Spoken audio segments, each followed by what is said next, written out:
ya te presenté. Ah, es que no lo escuché, sí. Ah, perfecto. Disculpa. Ya te presenté, entonces ya puedes comenzar tu presentación, Isabel, con Bueno, todo gusto. gracias. Bueno, como usted, ¿se oye? ¿Sí?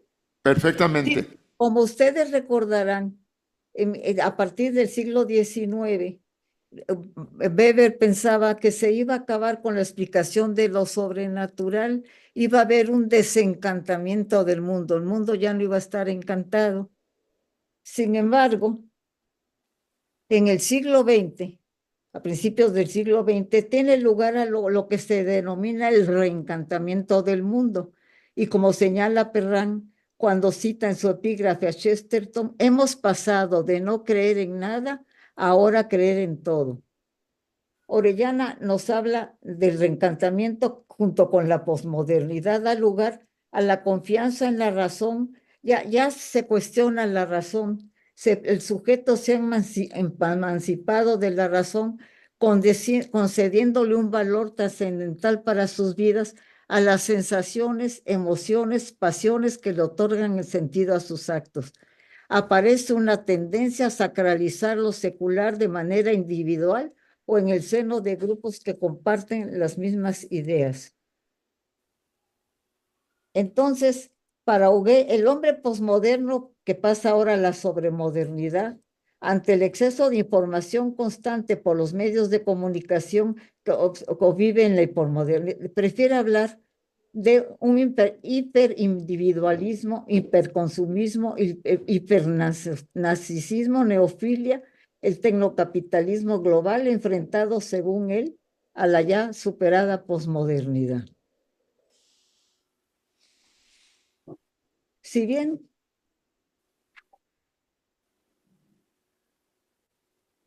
o sea, en el siglo XX tiene lugar a lo que comentaba yo, que se llama el reencantamiento del mundo. Ya lo dije, ¿verdad? Bueno, la hipermodernidad para Lipovetsky es paradójica, ya que incluye muchos de los aspectos señalados para la posmodernidad y continúa igualmente con la búsqueda constante de la prevención, de la conservación de la salud, la insistente búsqueda de la juventud y una preocupación por el medio ambiente, así como una sensación de vulnerabilidad, inseguridad laboral, miedo y una degradación social. Bueno,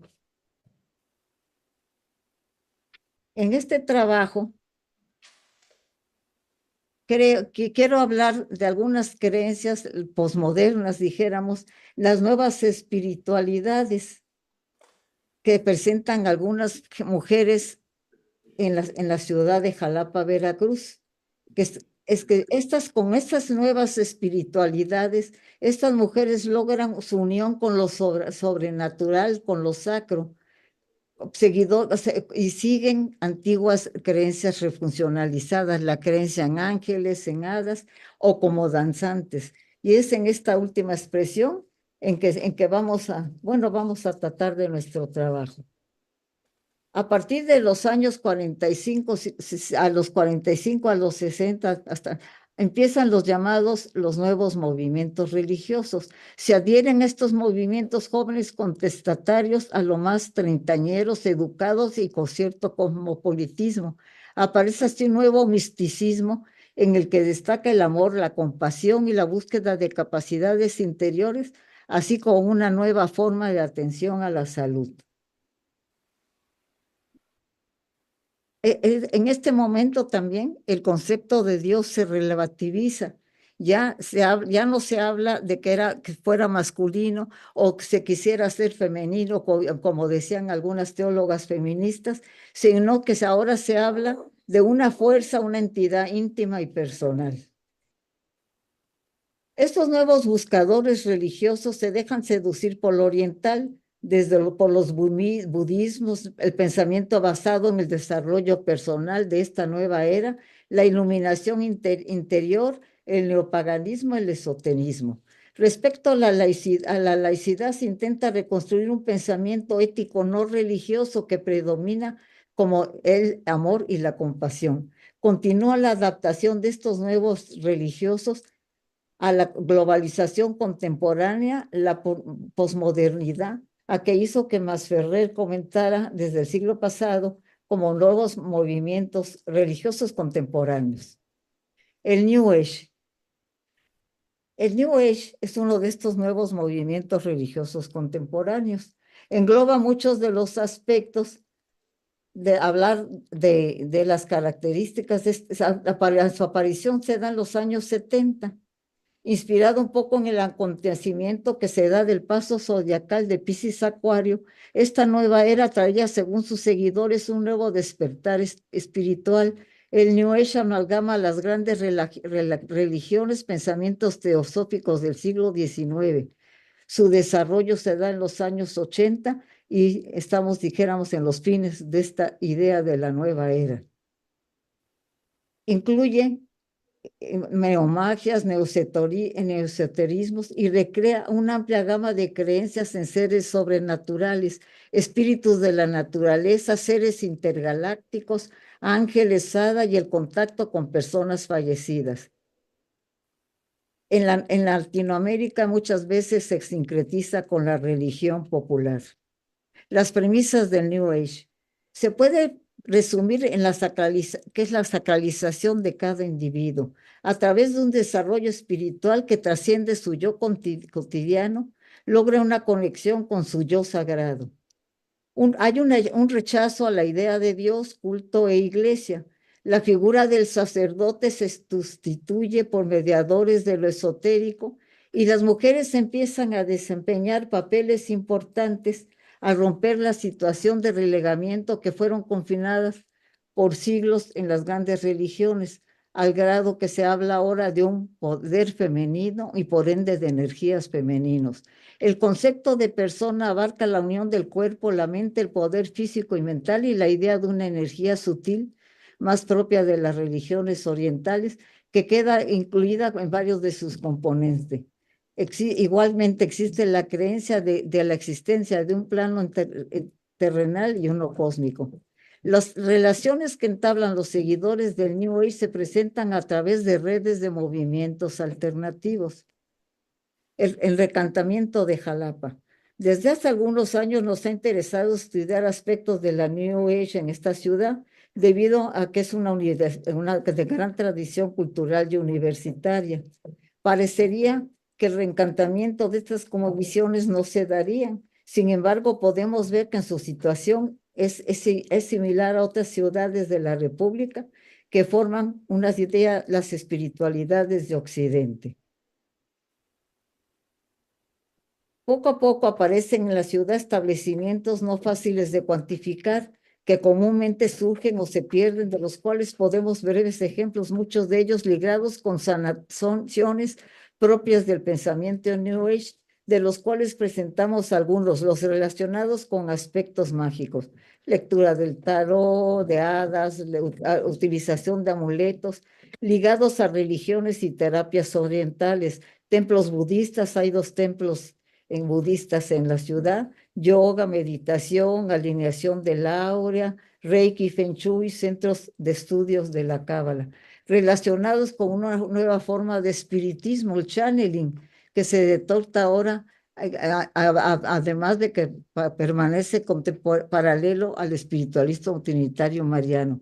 Hay centros de yoga y meditación relacionada con ángeles, hadas y maestros ascendidos, centros de escuela de la mexicanidad guiados por neochamanes, donde se practica el temazcal y se ejecuta la danza del sol exclusiva de hombres y la danza de la luna ejecutada solo por mujeres, y es lo que vamos a comentar en este momento.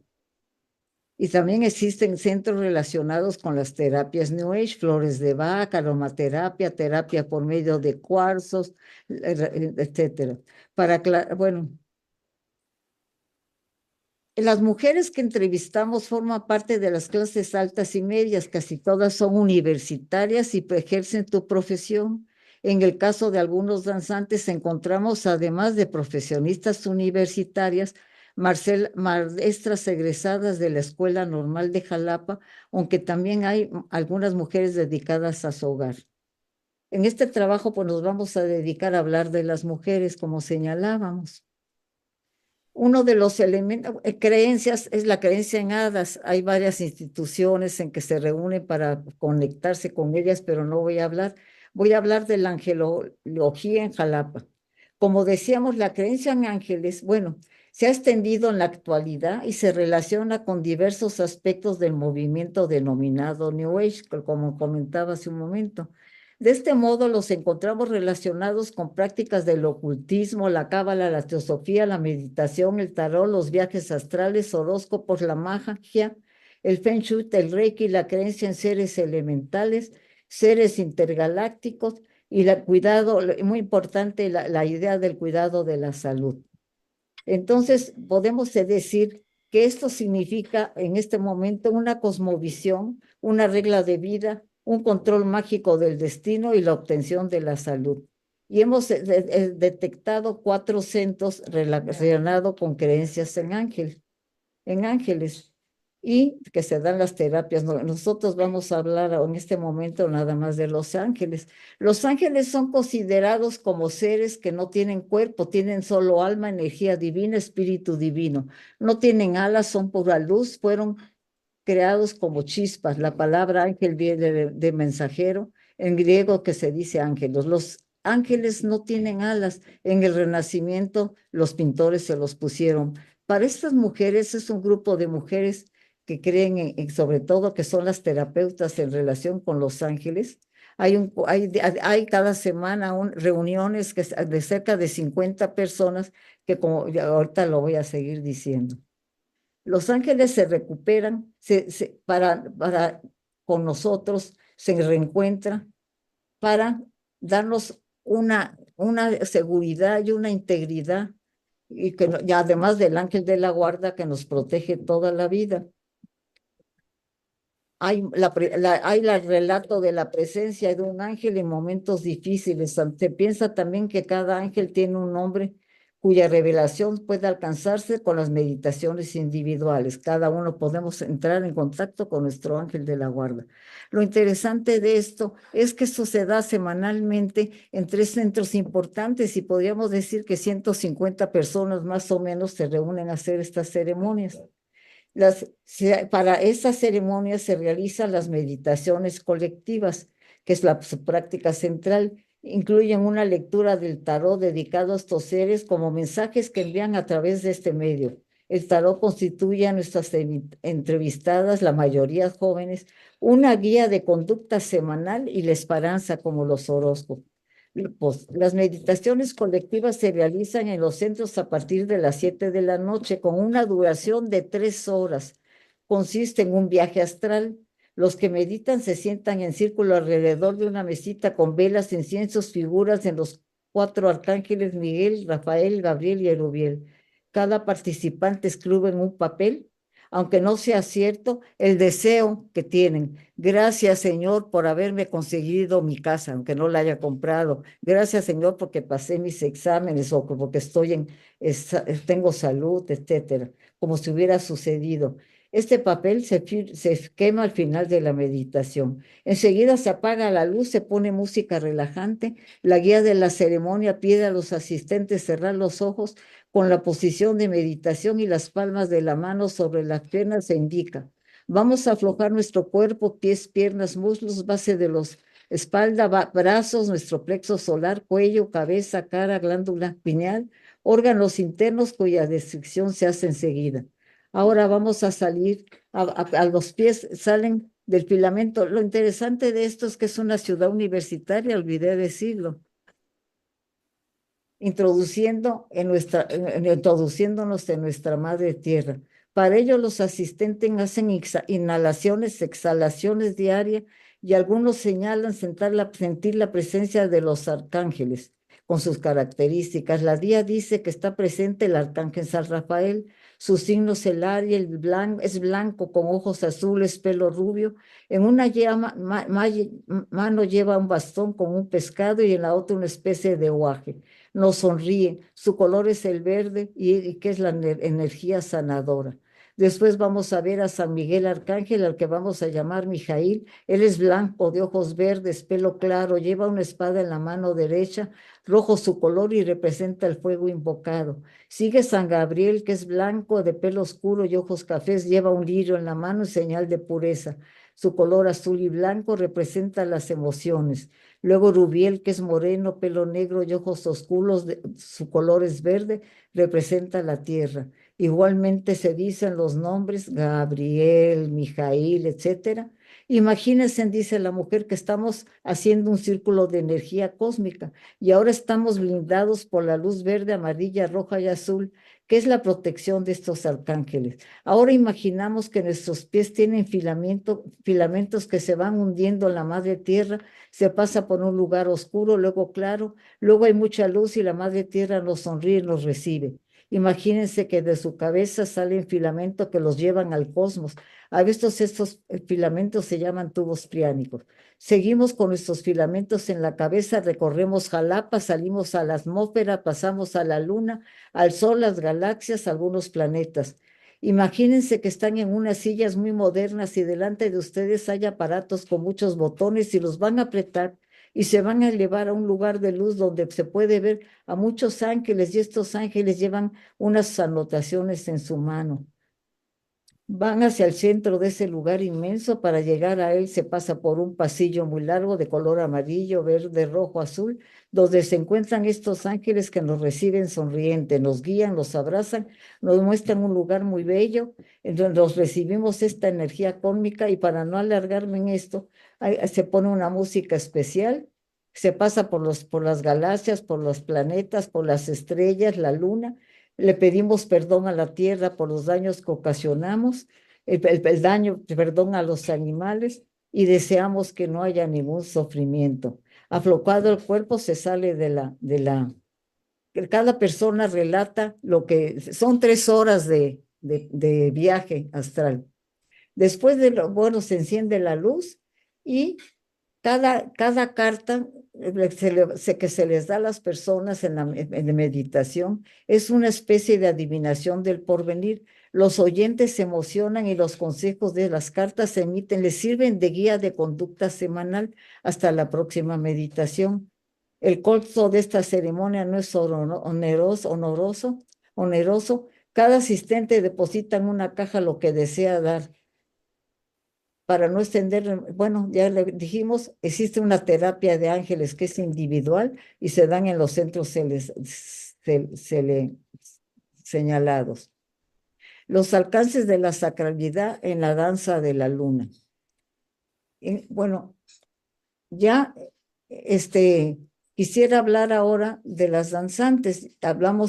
Consideramos necesario recalcar que tanto en algunos aspectos de la creencia en ángeles como en esta danza, sus seguidores en muchas ocasiones señalan haber tenido un llamamiento sobrenatural a través de sueños o de hechos trascendentes de su existencia, semimilagrosos o que se acrecientan su espiritualidad. A partir de estos estados alterados de conciencia de los que sobrevinieron de las ceremonias, la meditación en el primer caso es el primer caso y la danza es el segundo, por la realización de rituales. Entonces, vamos a hablar de también como búsqueda de la salud de la danza. Los danzantes, como ustedes saben, dicen que poseen una etnia de ficción. Ninguno es indígena, son mujeres, como les comentaba, universitarias de un medio intelectual. El tipo de danza en nuestro país es una expresión religiosa que corre paralela a la religión popular.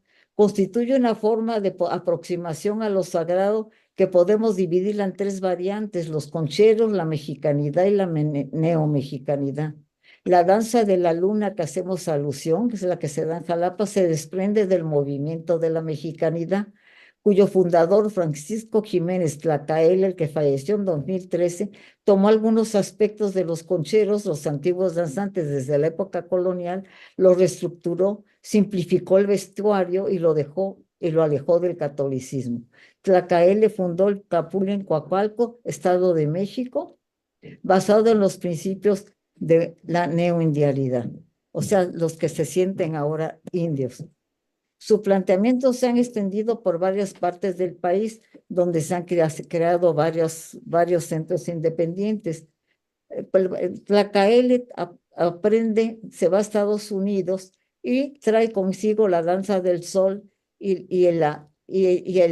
lo que sería el Sweet Lodge, que es un lugar similar a nuestro temazcal, así como una búsqueda de la visión. Los danzantes en ayuno se retiran separados a la soledad del campo durante 3 días para prepararse para la danza. En este tiempo tienen visiones. Otros elementos que igualmente adicionó a los que las ceremonias era fumar la pipa rellena de tabaco y otras hierbas. La danza de la luna se deriva de la danza del sol, que ejecutan solo hombres. Surgió hace unos 11 años y es exclusiva de las mujeres. Representa una reivindicación femenina de varios sentidos, se realiza una vez al año, al igual que la del sol, pero en la noche, generalmente en octubre, cuando hay luna llena. Muchas de sus integrantes son cónyuges y hermanos de los que realizan la danza del sol, a quienes auxilian durante su danza, y a lo vez ellos, en reciprocidad, correspondencia, atienden durante la ejecución de su final dancístico. Estas, estas danzas duran 3 noches en las que no se duerme, se descansa un poquito en el día y se prepara el temazcal después de las ceremonias con salvia, que es un alucinógeno. Cada mañana de estas 3 días que dura esta danza guardan ayuno, así como abstinencia sexual. Estas dos privaciones incluso empiezan días antes de la danza. En nuestro lugar de estudio existen 2 grupos de la danza de la luna, uno en Jalapa, esposa de un neochamán, y otra en Coatepec, cuya dirigente es una neochamana, Coyochalpi, que afirma ser la introductoria de esta danza en Jalapa, que desde hace 11 años. Cada uno de estos grupos están formados por 10 y 15 danzantes. La edad de sus integrantes oscila entre los 30 y 50 años, y vuelvo a insistir, la mayoría son profesionistas. Hay a veces mujeres embarazadas que participan y algunas que cargan a su bebé y son acompañadas por su hija de corta edad.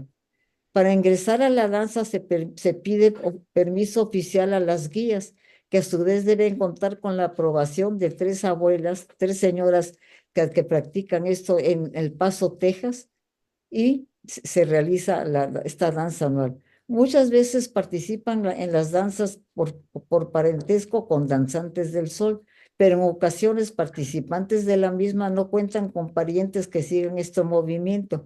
Hacen proselitismo entre mujeres pertenecientes a su familia.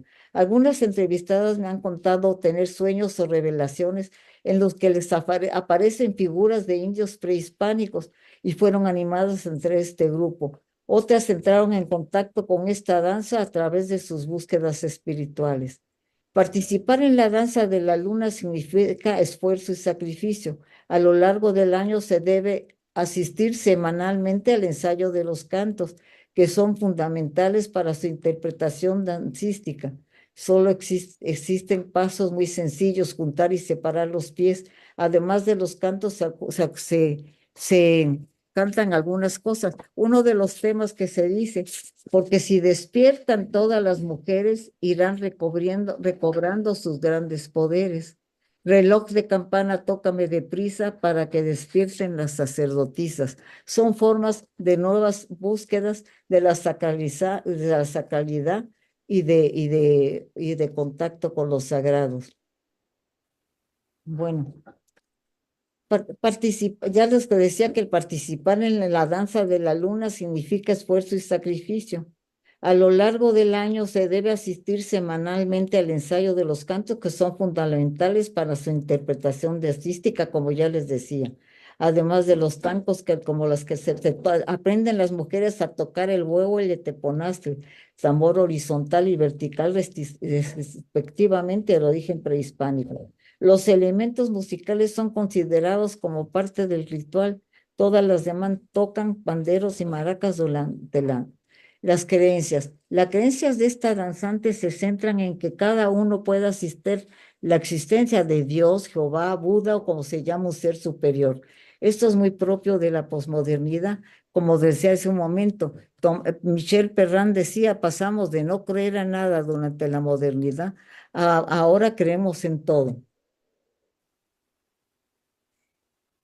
A través de la danza sienten que recobran su feminidad, a través de ella se revalorizan. Por medio de nosotras sube la energía de la tierra al universo y consideran que conforma un triángulo integrado por el Padre Cielo, la Madre Tierra. Nuestras danzas es una unión de la matriz de la tierra con el cosmos. Utilizan un vestuario especial durante la danza constituido por una corona de salvia y flores, un velo largo usado por detrás de la cabeza hasta las piernas para alcanzar la energía de la tierra. Un quechquemel, falda holgada. No se deben usar pantalones, colloleras, ajorcas, pulseras formadas por largas filas de tela con la misma finalidad. Como puede verse, cada prenda tiene un simbolismo que le permite sentir el lazo de unión entre el cosmos y la tierra. Lo que me interesa decir así, que son manifestaciones femeninas en búsqueda de lo sacro en la ciudad de Jalapa en la actualidad. Los que siguen la neomexicanidad se colocan en la cabeza un paliacate para tapar su tercer ojo y así activar sus chakras. La danza es el centro de los rituales en la que sirve para integrar al grupo. Se lleva a cabo en el campo de Jalapa, en un poblado que se llama Los Campulines, perteneciente a Racho Viejo, en San Andrés Tlanehuayoca. El campo donde se lleva a cabo es un círculo simbólico, formado por unas cuerdas adornadas con guirnaldas de las que se cuelgan los rezos, bolsitas de colores rojo, verde, amarillo y azul mezclados con hierbas medicinales y mantas con tejidos de dioses prehispánicos, peticiones planteadas para resolver los problemas enfrentados por las danzantes o sus familiares. En el piso se disponen ofrendas de semillas. Este centro de este círculo sagrado, o sea, las mujeres se conectan con lo sacro. En este círculo nadie puede entrar más que las danzantes. Mide alrededor de 3 metros de diámetro y consta de 4 puertas simbólicas que representan los puntos cardinales. Solo por la del poniente entran y salen los ejecutores de la danza. En este lado del círculo, en el exterior, se encuentra el fuego sagrado, cuidado por danzantes de la danza del sol, en el que se calientan las piedras. Nuestras abuelas, que son nuestros ancestros, estas piedras que se utilizan para el temazcal, también constituido con la misma orientación cerca del círculo. Para entrar al círculo, para danzar a las 7 de la noche y para salir del mismo a las 6 de la mañana, para recibir una purificación ritual en el temazcal. Se danza, ya lo había dicho, durante 3 horas, a la hora ya comentada. Durante ese tiempo hay 4 intervalos alrededor de 20 minutos, o sea, están toda la noche, 3 días casi bailando, en los que los ayudantes les pueden acercar a las danzantes tés de hierbas medicinales y una pipa sagrada llamada chanupa, influencia de la danza del sol, que está muy ligada a las danzas de los Estados Unidos, indígenas de los Estados Unidos. En este momento de intermedio que representan entradas y salidas de un espacio sacro a lo profano y viceversa, las danzantes pueden interactuar con otros asistentes que están en el exterior del círculo o si desean ir al baño. Pueden salir del círculo siempre acompañadas de otras danzantes para no perder energía. En el día se descansa, pero se continúa el ayuno y la abstinencia sexual. La danza en un círculo para recordar que el universo es un círculo para recordar que el universo no tiene principio de fin. Representa la madre tierra, como dijimos, es un espacio sagrado al que solo tienen acceso las mujeres, quienes portando su traje para la danza entran en 2 filas de 10 o menos personas. El número varía y algunas llevan el estandarte con el nombre de su grupo, el cual colocan en el centro donde se sitúa el huevo y el teponastro. Se invoca a Moeteo y se saluda a los 4 puntos cardinales alzando un copal. Se le solicita permiso a la madrecita tierra, a la par que se le piden disculpas por la falta de respetos que muchos tienen hacia ella de no cuidarla y tirar basura. Al lado de los instrumentos musicales se colocan los ejecutantes que también utilizan las caracoles. El círculo es un lugar exclusivo de mujeres y una vez que entra a él adquieren la sacralidad que el lugar les transmite. Durante la danza, las mujeres pueden hablar entre sí de las experiencias que tienen en estos momentos, generalmente visiones, pues según nos comentan, el ayuno y la prolongación de la danza altera el ritmo alfa cerebral. Todo esto implica un gran sacrificio, como lo decía hace un momento, la mortificación del cuerpo al que tiene lugar. Algunas danzantes nos han comentado que sienten un dolor en la matriz como cuando están menstruando, ya que se considera la menstruación una ofrenda a la Madre Tierra. La inmersión en este espacio sacralizado sirve para que las danzantes se conecten con dos poderosas energías, la que les proporciona la Madre Tierra y la que proviene del cosmos. Durante la danza se alumbra solo a la luz de la luna y de algunas velas, y para evitar interrumpir la conexión con dichas energías no se debe tomar fotos. Se participa de la sacralidad al servir como intermediarias de potencias sobrenaturales, tierra y cosmos, o de deidades como Meteo, que desde el punto de vista de quien nos ha regido desde los primeros tiempos, una deidad. Después de 3 días de danzas y la utilización del temazcal, retornan otra vez al mundo profano para reiniciar su proceso de aprendizaje para el año siguiente. Además del baile, se entonan cánticos como las estrofas que les monté, dedicadas a ensalzar a deidades femeninas prehispánicas.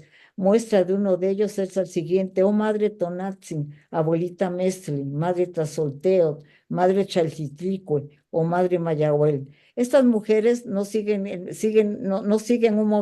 movimiento de la neomexicanidad, se embullen en esto, pero después no simplemente se dedican a su danza, que van a ejecutar una vez al año y que van a recibir estos momentos de sacralidad. Después de estos... ¿Estás concluyendo? Ya. ¿Estás concluyendo, Isabel, por el Pues, tiempo? sí, entonces encontramos en las danzas femeninas a la luna elementos muy dispares, desde formas culturales a dioses prehispánicos, adquisición de las energías de la naturaleza, manifestaciones del reivindicado del pasado indígena mexicano, utilización del tabaco considerado como planta sagrada que se fuma en una pipa, como lo hacen los indios shows y así como palabra en lengua del grupo, de ese grupo y en náhuatl, entremezcladas con cánticos, ya se los mencioné en su momento.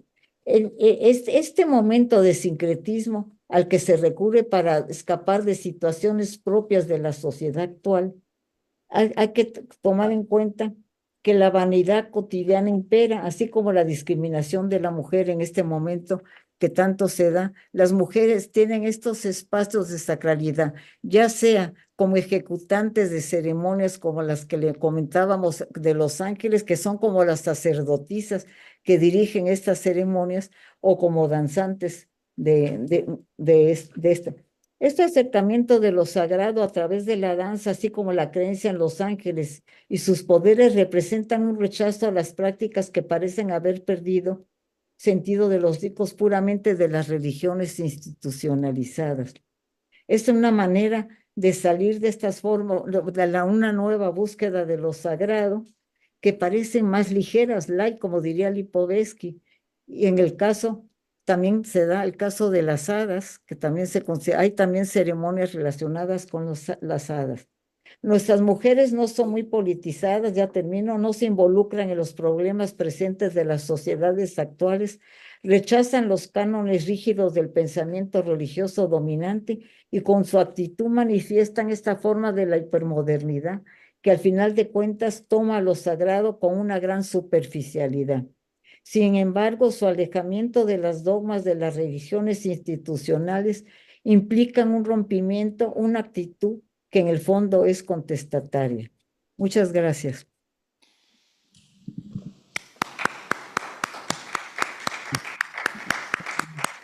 Muchas gracias, Isabel.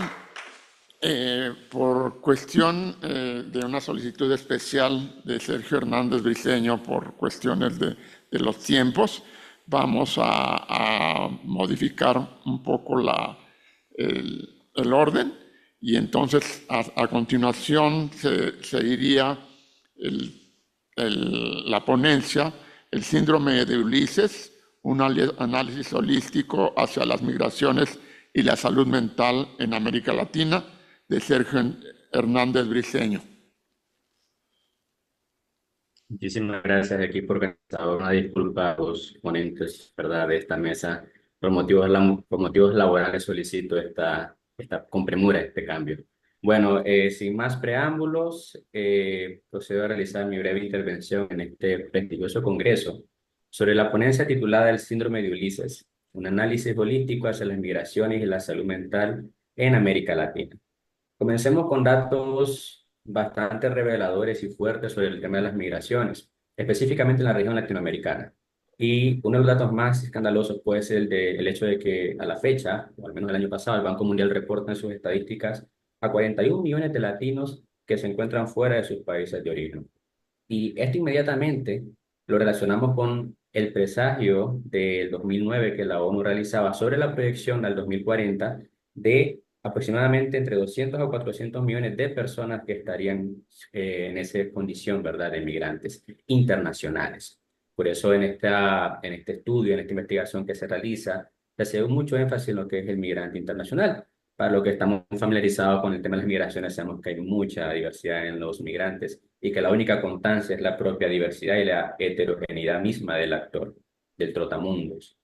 Ahora, bueno, esta proyección de la ONU que se hizo en el 2009 entre los 200 y los 400 millones está más en un 50% de avance a la fecha, siendo más concretos, el 73% o el 70%, mejor dicho, de lo que la ONU proyectaba, que sería denominado el sexto continente por tanta población migrante, es casi una realidad. Estamos hablando del 2024, ni siquiera estamos hablando del 2030, 2035. Y esto nos tiene que dar elementos de análisis como antropólogas, antropólogos, abogados, estudiosos de las ciencias sociales, porque nos invita a poner el ojo y el énfasis en el tema de la región. ¿Qué está ocurriendo en Latinoamérica? Por supuesto que todas y todos lo sabemos en menor o mayor escala, pero ¿cómo se traduce esto en las movilidades humanas?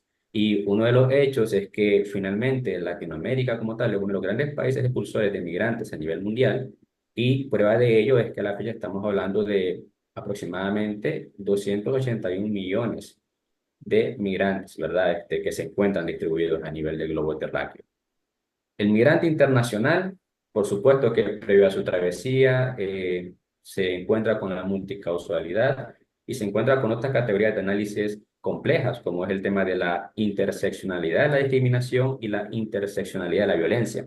Ambas categorías retomadas, una por lo que es la Corte Interamericana de Derechos Humanos, que es la discriminación múltiple o la interseccionalidad de la discriminación, y en el ámbito de las corrientes feministas, podemos encontrarnos con lo que es la interseccionalidad de la violencia. Y ya comenzamos inmediatamente a hablar de cómo estos elementos relacionados con la migración comienzan a repercutir de forma distinguida en todos los actores y las actoras sociales. Y es acá donde comenzamos a hacer un análisis. ¿Qué pasa con el migrante? ¿Cuándo estamos expuestas y expuestos a desarrollar el síndrome del migrante? Previo a poder desarrollar más en esta temática, hagamos un análisis sobre qué es esto. Bueno, Botella, que es uno de los estudiosos, ¿verdad?, de lo que es el síndrome inmigrante, nos explica que no estamos ante un cuadro, ante un cuadro clínico, sino que estamos técnicamente ante lo que sería un cuadro reactivo de estrés.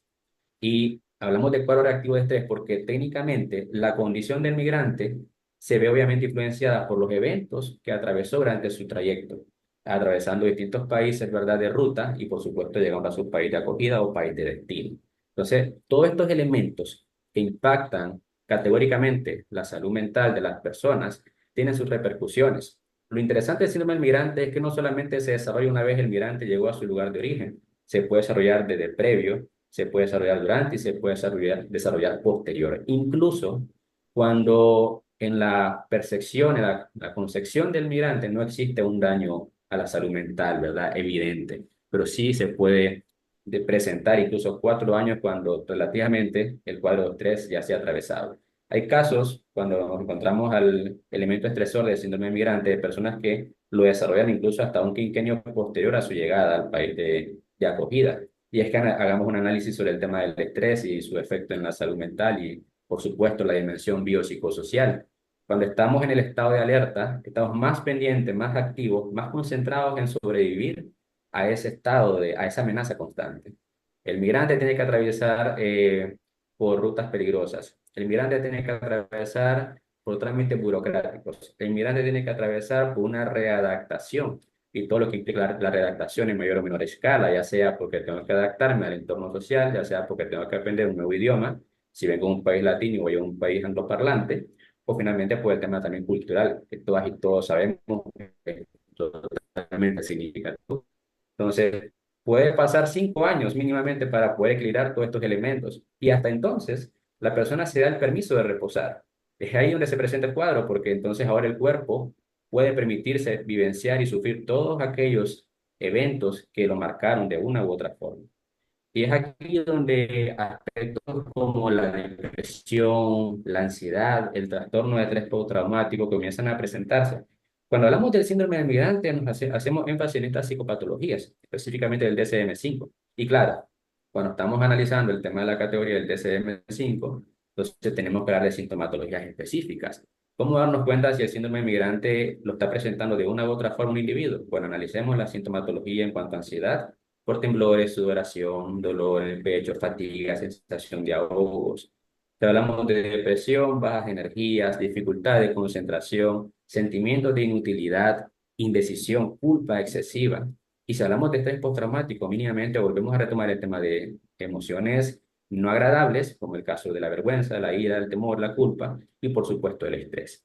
Ahora, todos estos elementos pueden ser parte de la presencia, pueden albergar lo que sería una persona, ¿verdad?, que está presentando un cuadro reactivo asociado al síndrome del migrante. Y es el síndrome del migrante porque tanto ansiedad, depresión, estrés postraumático se derivan de la experiencia de haber atravesado, ¿verdad?, tu país, una frontera, por supuesto, realizar el recorrido sobre una condición de migrante internacional. Muy bien.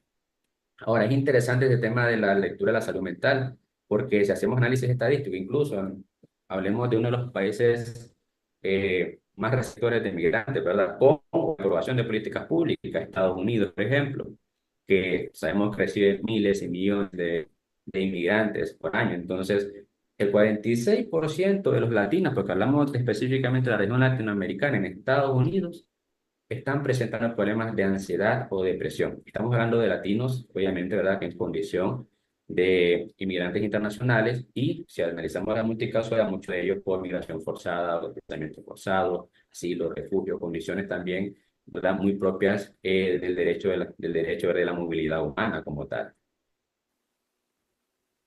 Importante analizar en este sentido cómo tenemos que concebir la lectura de las migraciones. Las migraciones es tanto un fenómeno social y también se puede percibir como un derecho humano. Las dos lecturas son correctas.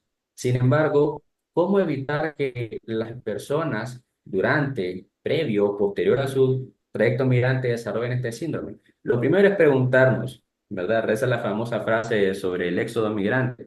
Si tuvieras que viajar mañana,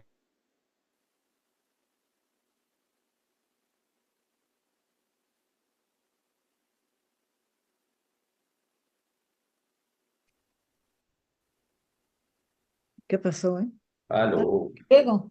una disculpa, una disculpa. Parece Sí. que la señal nos está traicionando. Ya se te oye. Ok. Ok, gracias.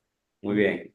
Les comentaba que las migraciones se tienen que percibir tanto como un fenómeno social y como un derecho humano. Y para evitar lo que es la exposición a desarrollar el síndrome del migrante, hay que preguntarnos en primera instancia, si tuviéramos que viajar mañana, ¿qué llevaríamos en nuestra maleta? Y esa pregunta, muy simple, pero también muy compleja y significativa, nos lleva a analizar qué es necesario para desarrollar el trayecto. Informarnos, conocer. Hoy en día se habla mucho de la visibilidad de la migración, se habla de las caravanas masivas, se habla visiblemente del efecto migrante. Muchas veces se proyecta lamentablemente el lado negativo de las migraciones. Y digo lamentablemente no porque sea falso el hecho de que los migrantes como grupos vulnerables están expuestos, ¿verdad?, a pérdida de la salud mental y pérdida de, por supuesto, de la vida misma, sino por el hecho de que se está negativizando o estigmatizando más la condición y el acto de las migraciones. Entonces es importante analizar antes de realizar el trayecto con qué cuento. Estoy informado hacia dónde voy, tengo una red de apoyo clave, tengo recursos, tengo un plan de emergencia, tengo un plan de contingencia en caso de que algo ocurra. Muchas personas que se atreven a desarrollar esta travesía migrante salen de sus países de origen, por supuesto, ¿verdad? Muchos de ellos sin planificarlo, por lo que hablamos de desplazamiento forzado, ya sea por cambio climático, por violencia o por otros aspectos de ámbitos políticos, salen sin planificarlo. Entonces, no hay tiempo de organizar todos estos elementos. El estado de vulnerabilidad es mayor. Por supuesto que todas estas personas van a estar más propensas a desarrollar lo que es el síndrome del migrante en cuestión. Y comienza a verse todo esto en el estado de indefensión, en el estado de la revictimización. Y sale esta famosa palabra que es la resiliencia, ¿no? ¿Cómo hacernos resilientes? Pero tampoco es tan asertivo y realista pedirle resiliencia, al menos tan agilizada, a una persona que no planificó migrar en primera instancia. Entonces, es muy importante analizar todos estos elementos que pueden no repercutir en la experiencia migrante. En la investigación realizada por mi persona, desde la perspectiva antropológica, pero también psicológica, porque tengo las dos líneas de investigación, las dos profesiones, comenzamos a analizar el tema de las categorías sospechosas. Cuando las migraciones comienzan a hacerse más notorias en sus efectos negativos para las categorías sospechosas, y en este caso me voy a referir específicamente a dos, mujeres y niñas. Mujeres, niños y adolescentes. ¿Qué pasa con el rostro de las migraciones en estos casos? Están más propensas las mujeres y los niños y las niñas a desarrollar lo que es el síndrome del migrante. Las estadísticas nos hablan, en el caso de los niños y las niñas, que representan estos grupos el 25% de las personas en movilidad. Estamos hablando de un 25% de niños acompañados y o no acompañados. Es una realidad que atraviesa en este momento Latinoamérica y el mundo, de cómo la niñez se está movilizando. Pero algo más allá de eso es el tema de la instrumentalización de la niñez. Cómo muchas veces las migraciones familiares se atribuyen prácticamente la estrategia, ¿verdad? Maquiavélica, lo voy a decir de esa manera, de conservar a un niño o una niña durante este trayecto solamente para que la entrada por la frontera sea menos burocrática, menos accidentada y que su objetivo familiar de emigrar sea más sencillo. Pues estamos ante una instrumentalización claramente de los niños y las niñas. Ahora, el efecto que esto genera a nivel de la salud mental, totalmente devastador y totalmente en evidencia, ¿no? En el caso de la mortandad para la población migrante, el 30% de las muertes registradas entre el 2014 y 2022 hablan de el rostro de las mujeres.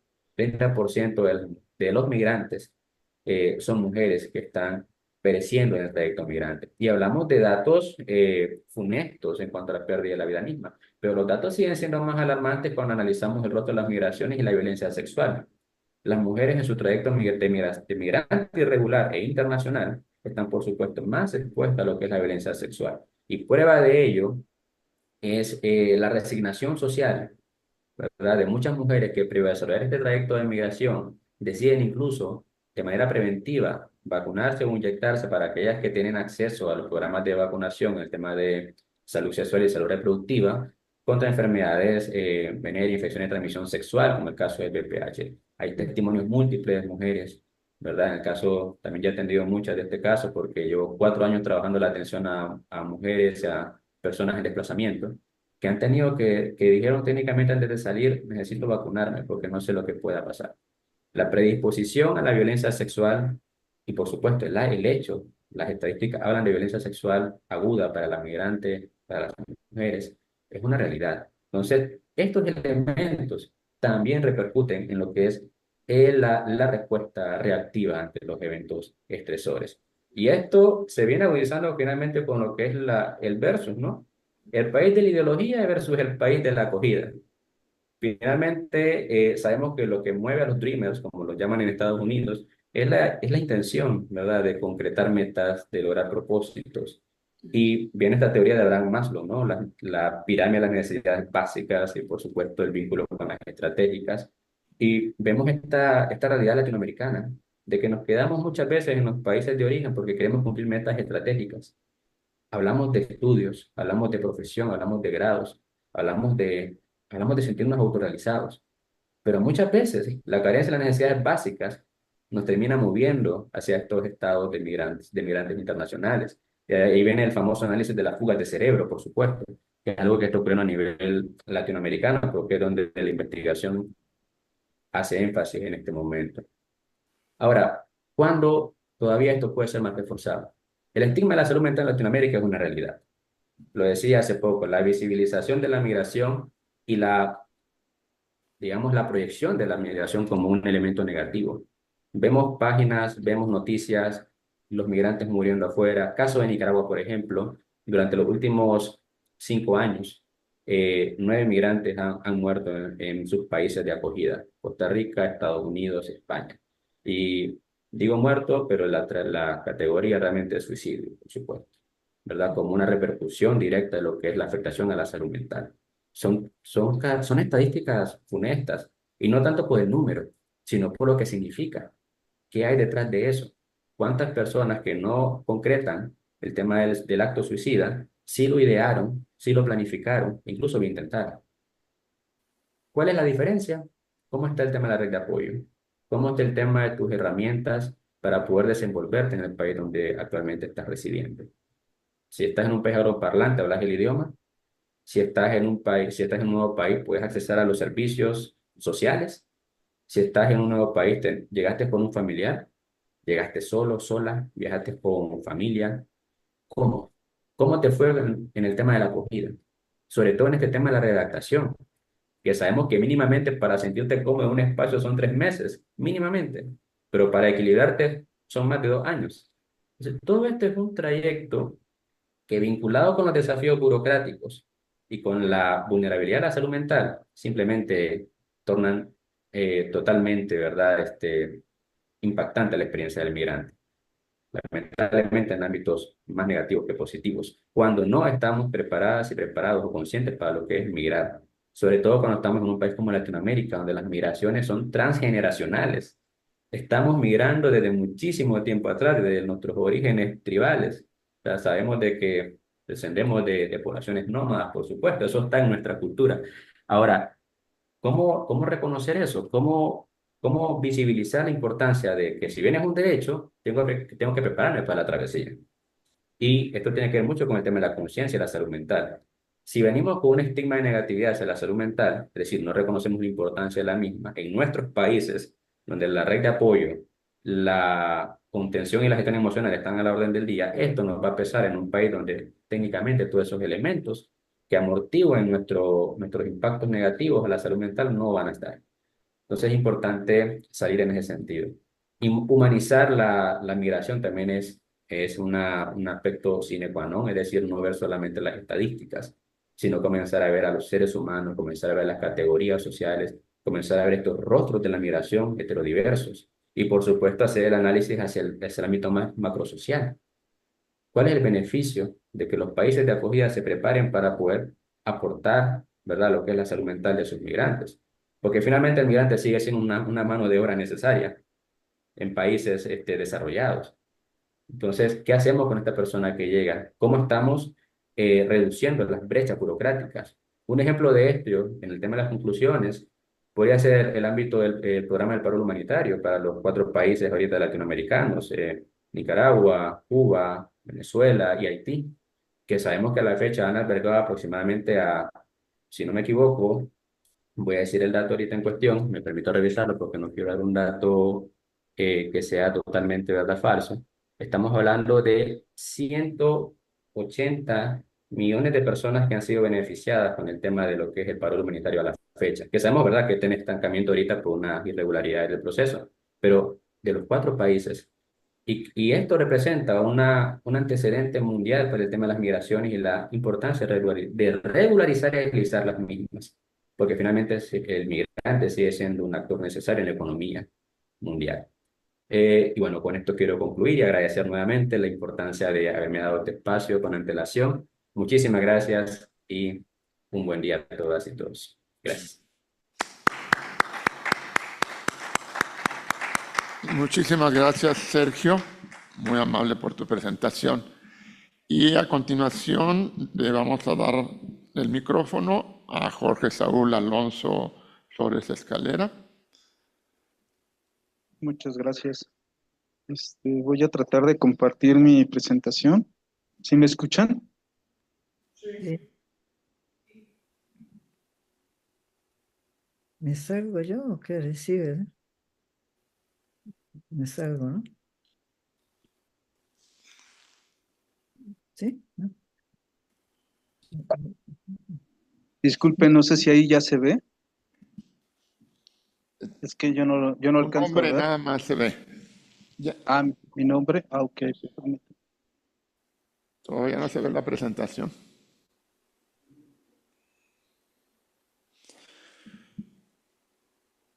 El título del trabajo es el Museo Nacional de Antropología y el Día Mundial de nuestra Madre Tierra. Mediaciones desde los grupos de la mexicanidad y la nueva mexicanidad.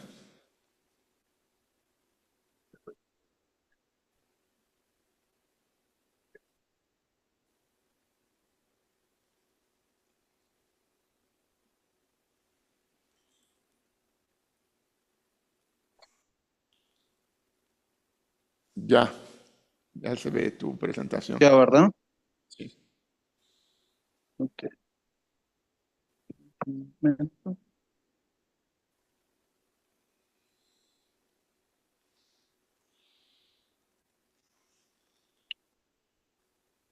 Ok, bueno, buenos días a todos. Vamos a dar inicio. Creo que sí me escucho bien, ¿verdad? Sí, perfectamente. Ok. Bueno, desde una perspectiva antropológica sobre los medios de comunicación, enfocándome en los imaginarios que operan en determinados públicos sobre el pasado prehispánico de México en los mundos contemporáneos, esta ponencia aborda desde el enfoque de las mediaciones el caso del Museo Nacional de Antropología y el Día Mundial de Nuestra Madre Tierra, entendido como uno de los momentos que nos permiten comprender las interacciones entre la producción y la recepción de contenidos mediáticos que se generan en la actualidad sobre las culturas mesoamericanas, ya que es en este espacio donde se producen y reproducen los significados sociales sobre los objetos arqueológicos vinculados con las grandes audiencias o masas que están conectadas en esta aldea global. Esta ponencia va a partir de considerar a la mediación sobre el pasado prehispánico como el conjunto de influencias que estructuran, organizan y reorganizan la recepción de los receptores, pero en donde también los receptores tienen el poder para valorizar dicha información, mediando en la construcción de imaginarios sociales, tanto instituidos como instituyentes, sobre las culturas mesoamericanas, que estos van a operar en forma de significados y prácticas grupales, estableciendo con el paso del tiempo distintas relaciones entre los visitantes y los objetos arqueológicos que se encuentran expuestos en el Museo Nacional de Antropología. ¿No? El hilo conductor de esta ponencia rápidamente va a reparar en el recinto, que es el Museo Nacional de Antropología, en el objeto al cual me voy a referir para poder explicar esta dinámica entre el Día Mundial de Nuestra Madre Tierra con el recinto de arqueología, que es la escultura conocida como la Coatlicue Mayor, y después vamos a reparar en torno a las prácticas y actividades que suceden por el Día Mundial de Nuestra Madre Tierra.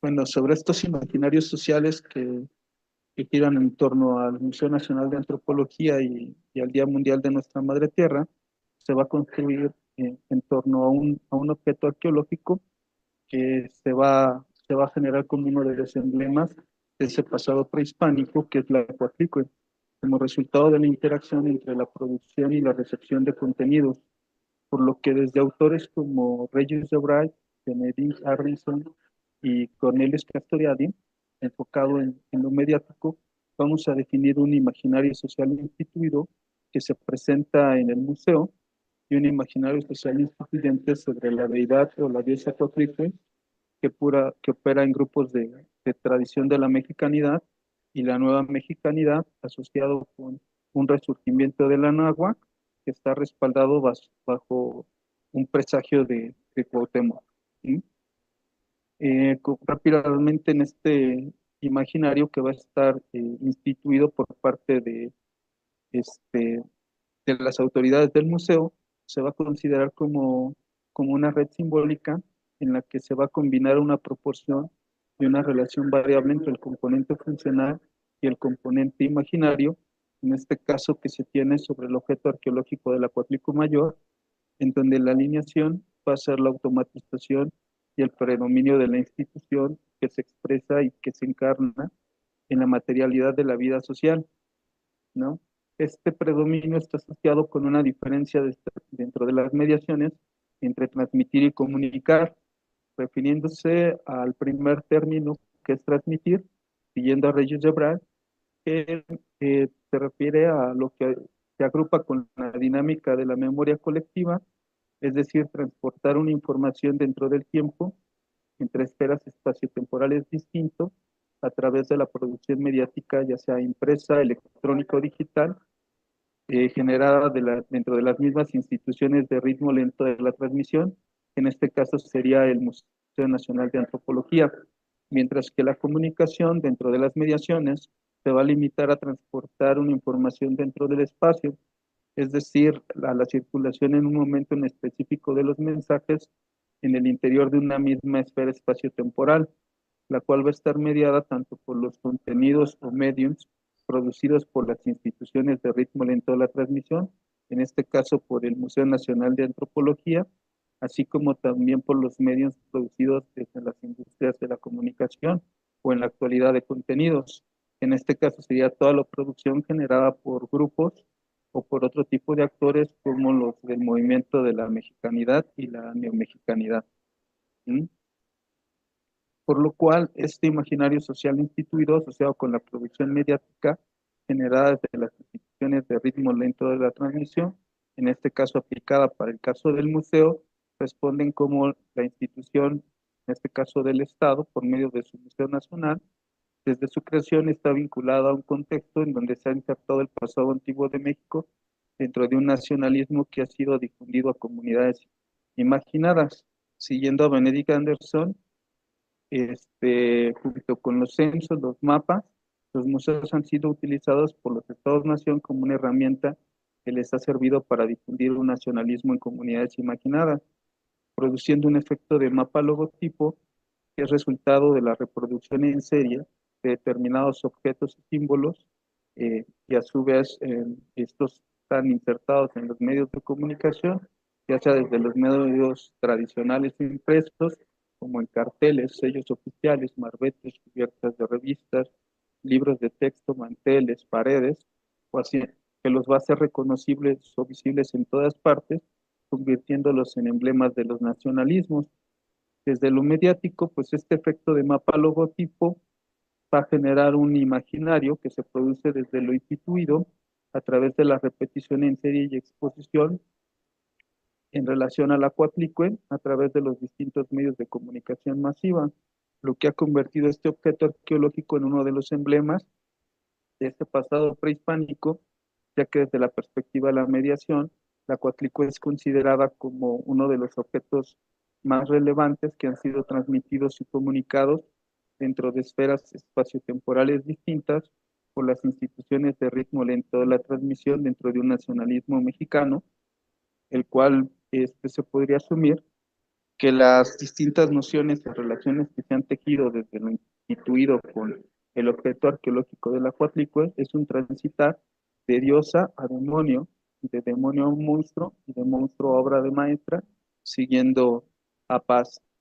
Mientras que otros actores como los movimientos, como el movimiento de la mexicanidad, se va a vincular con este objeto como una representación de la deidad de la diosa madre, por la cual cada tercer domingo del mes de abril de cada año, desde hace 34 años, se lleva a cabo una ceremonia ofrenda que inicia, en este caso, el sábado, un sábado antes o el sábado del tercer día del mes de abril, y va a terminar el día domingo, ¿no?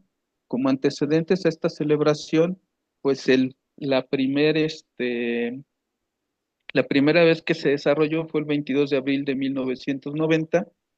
Esto fue con apoyo de uno de los organismos internacionales como es la UNESCO, por lo cual se le pidió que a grupos que integran en los movimientos de la mexicanidad y de la nueva mexicanidad, junto con el Partido Verde Ecologista de México, se encargaran de la organización, ¿no? Y la ejecución de este festejo, nada más que desde los años 90 empezaron a tener una serie de problemáticas ya sea con las autoridades del recinto, con el INAH o con las autoridades federales o locales, ya que antes de llevar a cabo esta celebración se tienen que realizar varios trámites y varios preparativos, ¿no? Entonces, desde el año 1990 que se llevó a cabo, pues se tuvo un problema con el museo, ya que no se les permitió ingresar debido a que no realizaron los trámites correspondientes, y también en el traslado por lo que es este, el Paseo de la Reforma, que es dentro del circuito que hacen esta celebración, pues también tuvieron ciertas implicaciones, ¿no? Como referencia, este año fue realizado el número 35 de la ofrenda caminata. La ofrenda caminata se desarrolla el sábado, tercer sábado del mes de abril, en lo que es el Cerro de la Estrella. Desde ahí se va a realizar dos ofrendas.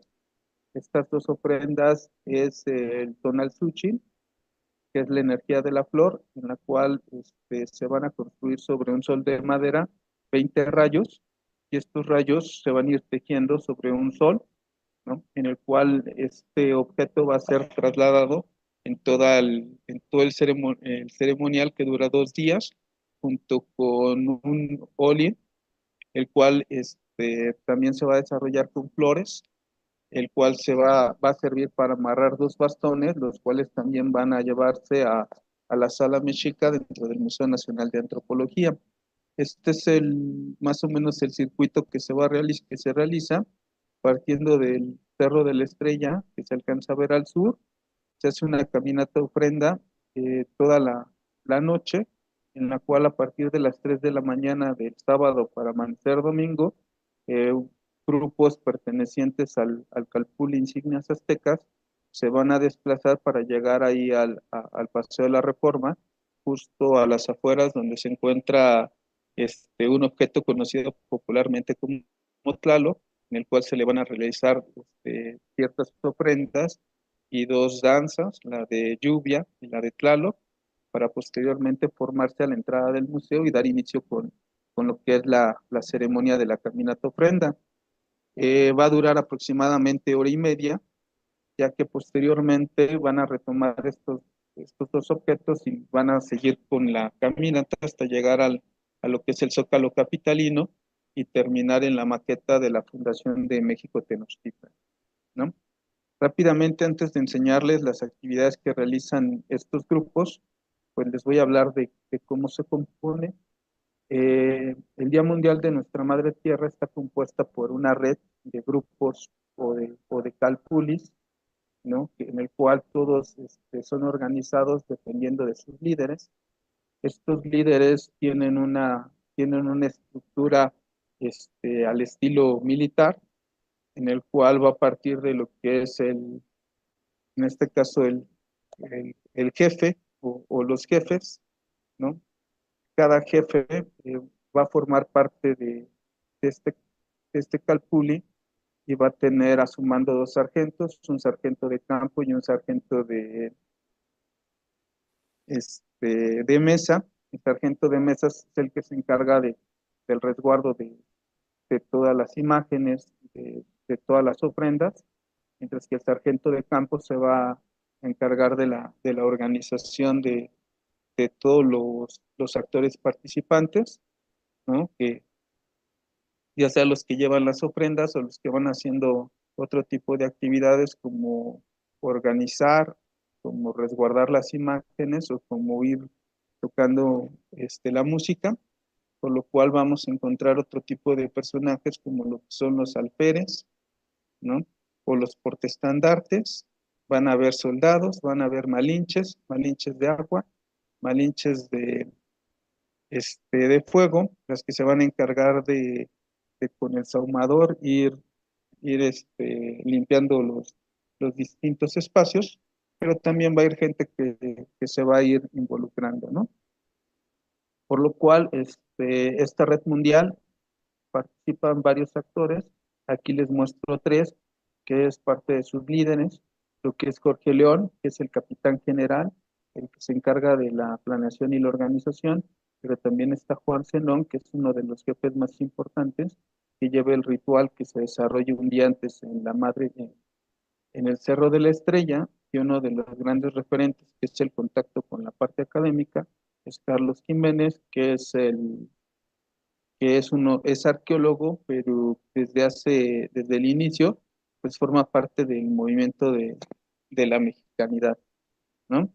Dentro de este movimiento, lo que van a hacer el sábado anterior a lo que es la caminata de la ceremonia, va a ser la Sagrada Velación o Hueytosostontli, en la cual ahí se puede observar que colocan un altar llamado como la Advocación de las Ánimas, ¿no? Que es una especie de media luna, en el cual van a colocar 13 cirios en conmemoración de los guardianes de la tradición, que representan 4 fundadores de México Tenochtitlan y 4 tlatoanis, ¿no? Adelante de esto hay un sol de madera, el cual va a ser vestido por un tendido de flores, y junto a él están acomodados 2 bastones de madera, que son los que se van a encargar de vestir en todo el proceso. Ahí podemos ver un tambor o teponaztli, que es con el que van a ir acompañando toda esta ceremonia, ¿no? En la sagrada ceremonia o Hueytezostontli, pues se encargan primero del encendido de esta planta grande o de los 13 cirios, acompañados con cantos a Tonantzin y con la ceremonia de encendido del fuego nuevo, en la cual ya una vez que está prendida o encendida la planta grande, pues proceden a hacer la ceremonia del fuego, en la cual a cada rumbo se le va, se le va a pedir, ¿no? Como por ejemplo el oriente, a Quetzalcóatl como el señor del Tlahuiztlampan, asociado con la dirección del lugar del amanecer, ¿no? Mientras que al poniente se le va a dedicar al señor de Xipetotec, al norte a Tezcatlipoca y al sur a Huitzilopochtli. Una vez de ya haberse realizado el espacio, pues se va a proceder con el encendido de la planta grande y el tendido de las flores. Dentro del tendido de las flores se va a proceder a hacer 2 formas, ¿no? Del lado izquierdo podemos ver el tonaltzúchil, o este sol de 20 rayos, en el cual es formado por diferentes flores, tanto blancas como rosas, como algunas moradas, ¿no? Con la cual posteriormente se van a ir armando ese sol de madera que se puso frente al altar. Del lado derecho podemos ver un olin, que es la segunda forma.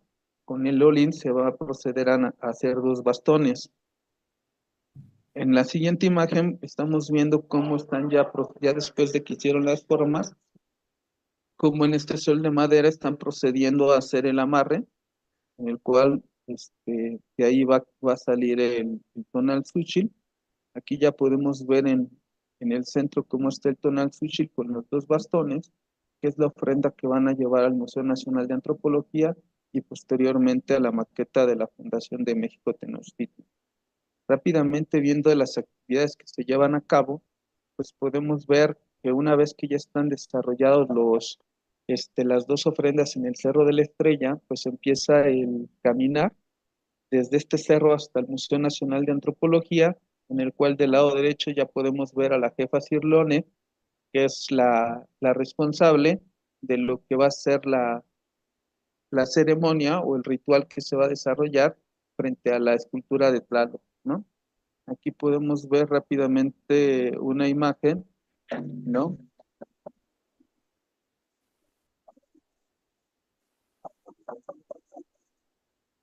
De cómo empiezan las danzas afuera del museo.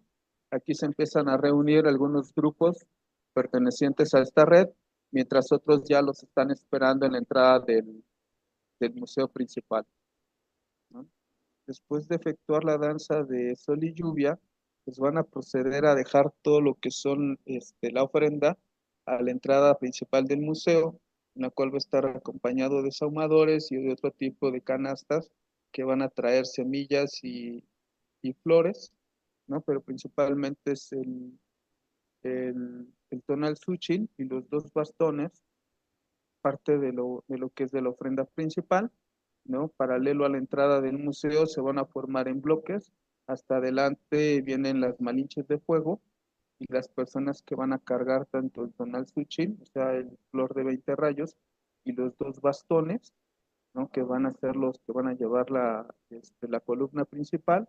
A partir de ellos van a ir formados, primero van los caracoles, posteriormente van los sargentos tanto de campo como de mesa, y junto a ellos pues van las demás personas, junto con los pantis, ¿no? Y las demás ofrendas. Y podemos ver cómo se forman antes de ingresar, piden permiso de los cuatro rumbos, se encargan de limpiar los espacios, se ponen de acuerdo con las autoridades del museo para que posteriormente, danzando en forma de serpiente, pues entren al recinto. En la izquierda vemos la imagen en la cual están pasando por el patio central. Del lado derecho, nuevamente se retienen antes de ingresar a la sala mexica para continuar con lo que es su ofrenda.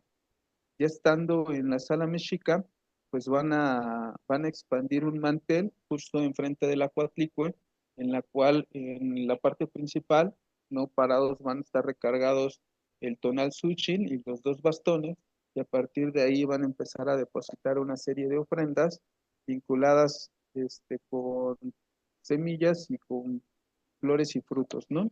En este lugar van a realizar un permiso, van a dar gracias por los alimentos. El jefe Jesús León va a dar un mensaje general en el cual dentro de los puntos principales menciona que van a convertir ese museo en un templo prehispánico, que los 7.761 elementos albergados en el museo corresponden a sus ancestros.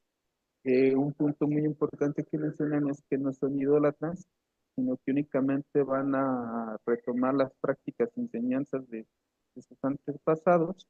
Hacen énfasis de que no son un pueblo bárbaro ni sanguinario, por lo cual erróneamente la Coatlicue ha sido asociada con un objeto al cual se le rendían sacrificios, por lo cual se van a encargar de dar en una descripción distinta a la instituida, ¿no? A la que se ha generado por parte de la academia, de parte de la arqueología, y se van a referir a otro tipo de interpretaciones en relación a las partes de la deidad, como la cabeza, los pechos flácidos, manos, los corazones, el ombligo que tiene o las garras de la misma deidad, ¿no? Por lo cual, a partir de esta explicación, pues van a descartar el que se trataba de una piedra de los sacrificios para ellos y que es una representación de la deidad, por la cual van a entablar una especie de relación del objeto como Dios, ya que a este objeto le van a pedir, le van a rezar, le van a hablar, va a haber una relación, ¿no? Eh, tratándola de vincular a que, pues como representación de la Madre Tierra, pues no se mueva y que en este mes de septiembre no vaya a temblar. Entonces viene esta relación entre la ofrenda junto con los temblores que suceden en el mes de septiembre, ¿no? De ahí se desarrollan algunas danzas en el recinto.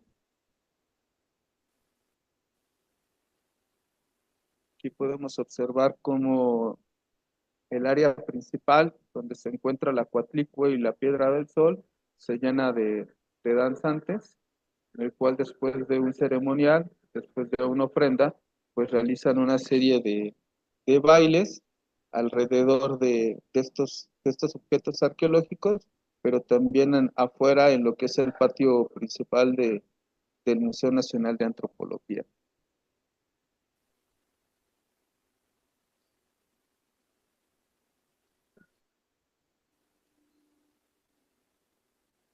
Aquí podemos ver otra imagen de cuando ya se juntan.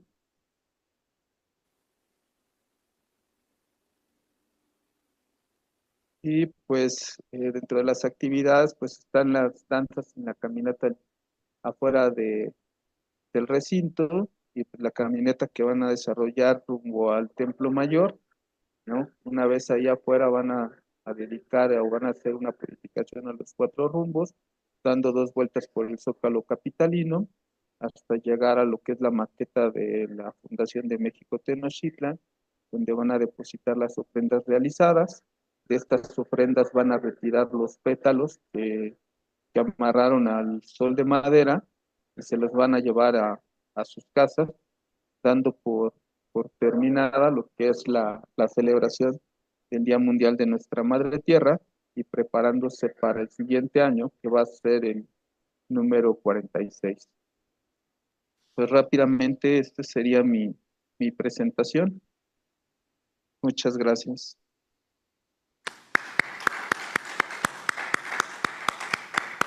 Muchas gracias, Jorge Saúl Alonso. A continuación, y como la última ponencia, es a nombre de Erandi Toledo Alvarado y el título es Producción Campesina, Tianguis Semanales y Ferias Anuales en el Poniente de Morelos y regiones colindantes. Adelante, Erandi.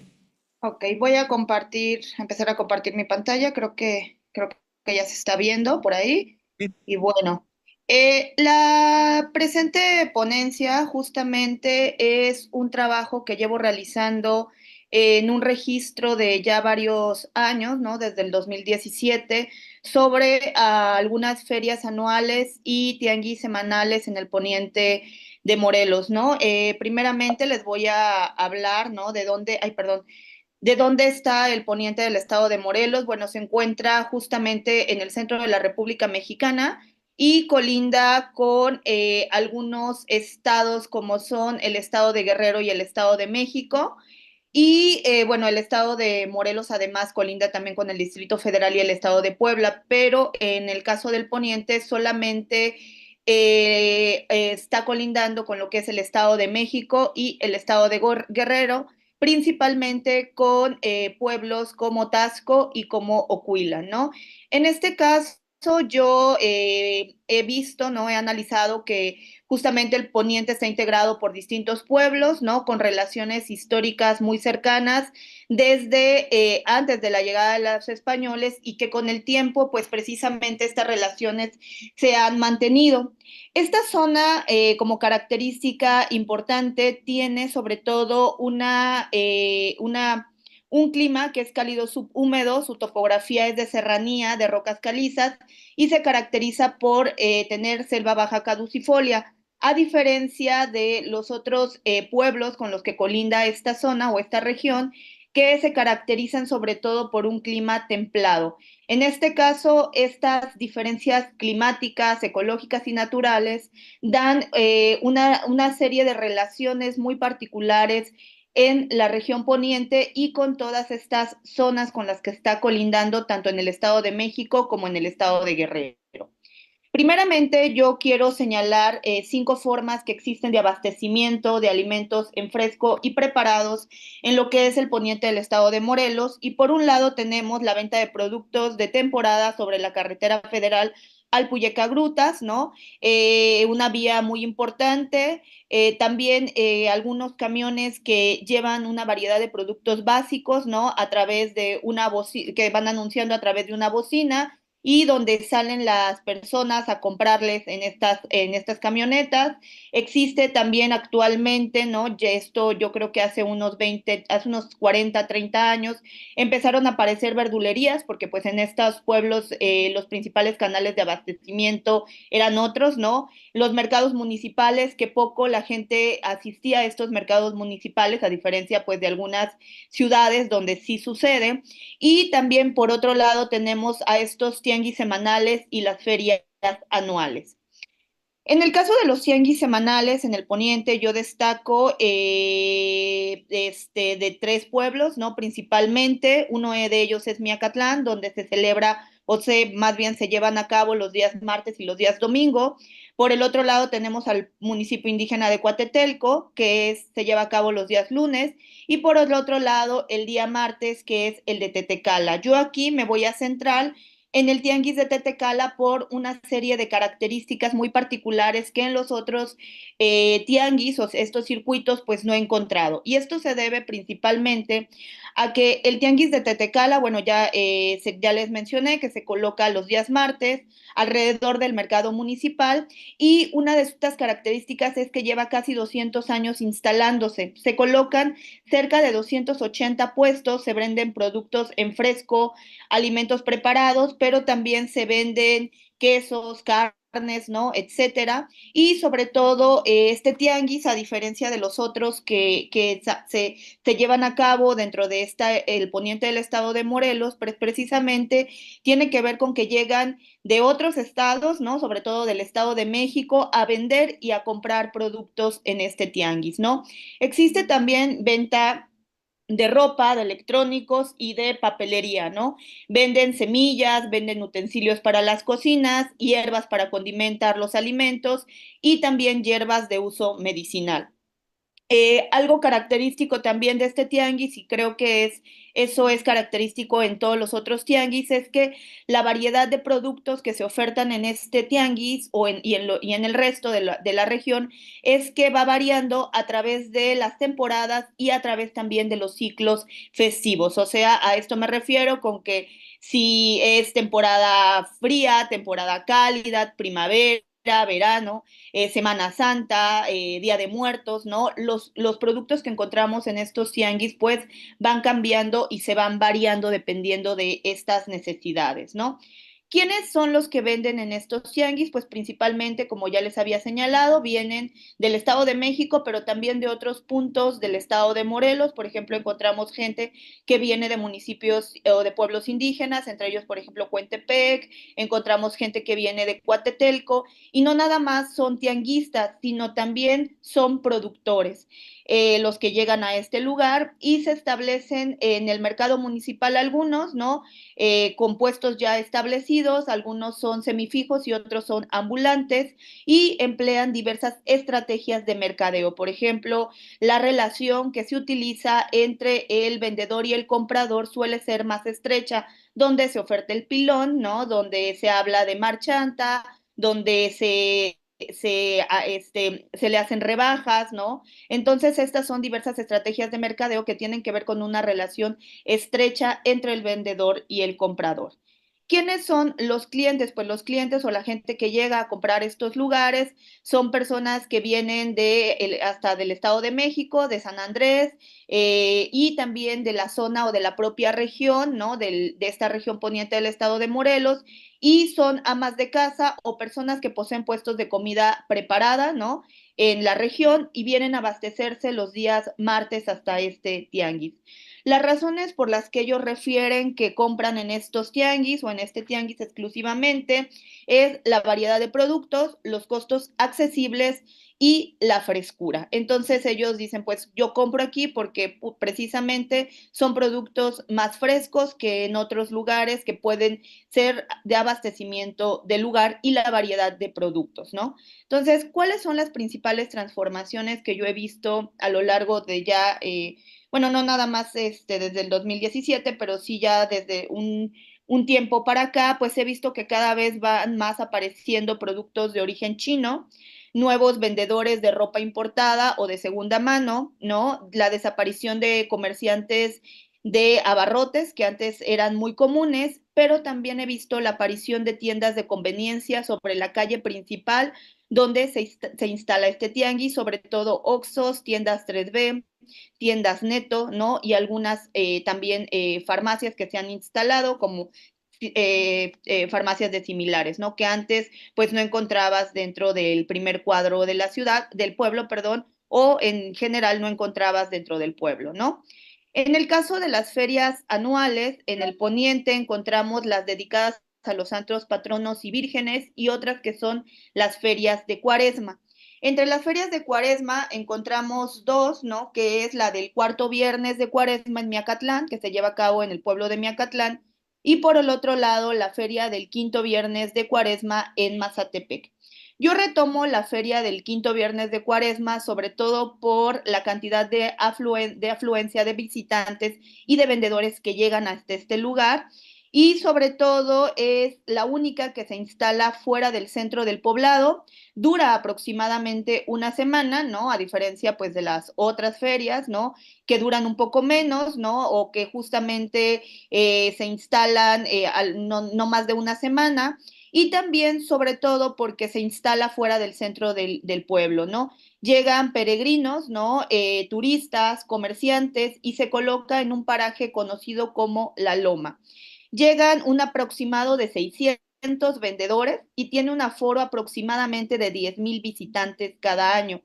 Esta celebración o esta feria, ¿no? Aunque creo que puede haber registros de esta feria antes de 1821, sí tuvo un motivo muy importante de seguirse instalando a partir de la aparición de un Cristo en 1821, en el cual o para el cual se le construye un santuario en su nombre.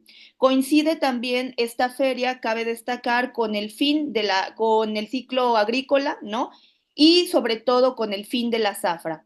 El poniente del estado de Morelos, con la llegada de los españoles o a partir de la llegada de los españoles, resulta ser un lugar muy importante con la instalación de haciendas azucareras. Entonces, en esta zona es una zona principalmente dedicada a la producción de cultivos comerciales, ¿no? En sus tierras de riego, mientras que sus tierras de temporal son dedicadas principalmente a productos de autosubsistencia como maíz, cacahuate, hortalizas, etcétera.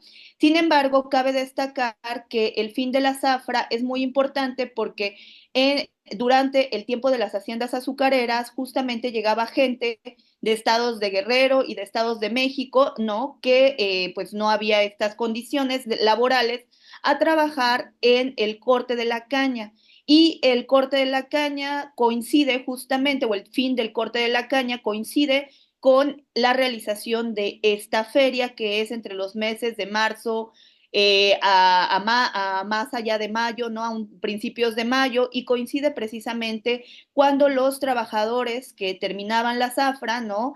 En la época de las haciendas, pues se regresaban a sus comunidades.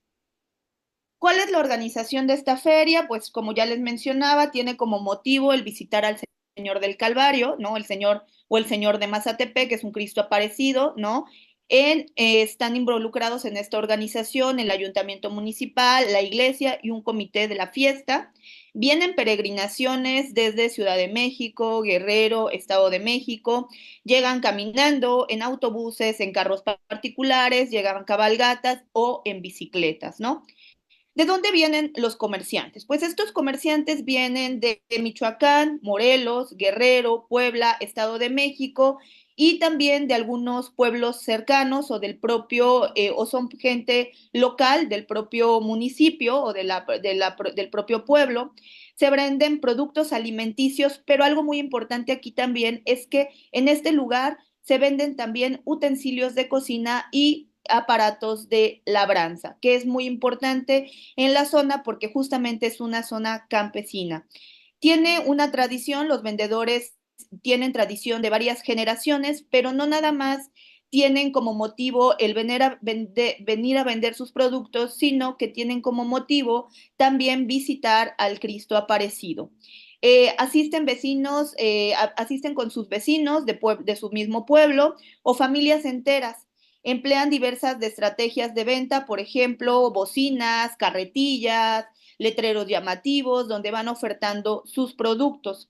¿Quiénes son las personas que les compran a estos vendedores? Pues son principalmente comerciantes, ¿no? Que se instalan en ese lugar, ¿no? Que necesitan pues comer porque pues como se instala en un cerro lejos del centro del pueblo, pues precisamente no pueden bajar a comprar sus comida o la comida al pueblo y tienen pues que comer en estos lugares. Son peregrinos, gente del pueblo o pueblos cercanos, turistas o visitantes.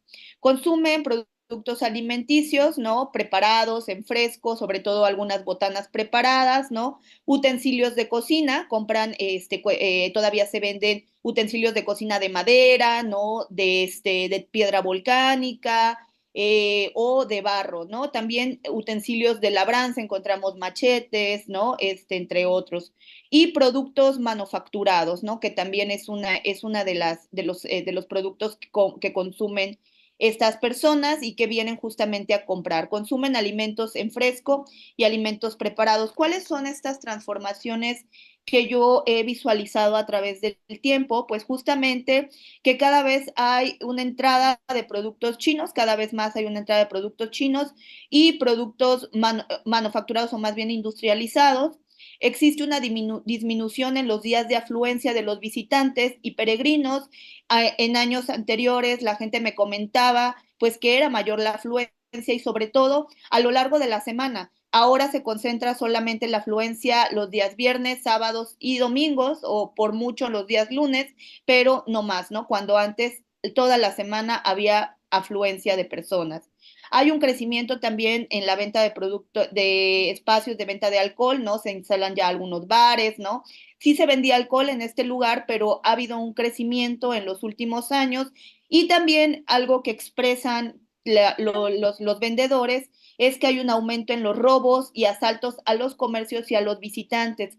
También es una de las cosas que ellos han señalado por las cuales la disminución o los días o ya no han venido o han disminuido sus visitas a la feria tiene que ver con estas situaciones, ¿no? ¿Cuáles son las reflexiones finales? Pues bueno, que las dinámicas campesinas en el poniente del estado de Morelos se encuentran íntimamente ligadas a los circuitos comerciales semanales y anuales. Estos circuitos son el principal canal de abastecimiento de estos alimentos para la gente o las poblaciones campesinas de alimentos preparados y alimentos en fresco, así como los utensilios de cocina y algunos aparatos de labranza para estos pueblos de origen y tradición campesina, ¿no? Entre estas también reflexiones finales, encontramos que cada vez más aparecen, ¿no? Tanto, no nada más en las ferias, ¿no? O en los tianguis, sino en todos estos circuitos comerciales, aparecen cada vez más productos de origen chino o productos industrializados, ¿no? O sea, encontramos que también aparecen tiendas o locales en toda la zona o la región poniente de estos productos industrializados y que ha habido estos cambios en la variabilidad climática también representan problemas porque encarecen los alimentos y hacen que la sobrevivencia familiar de estos grupos campesinos pues se dificulte cada vez más. Y pues bueno, eso sería todo. Muchas gracias.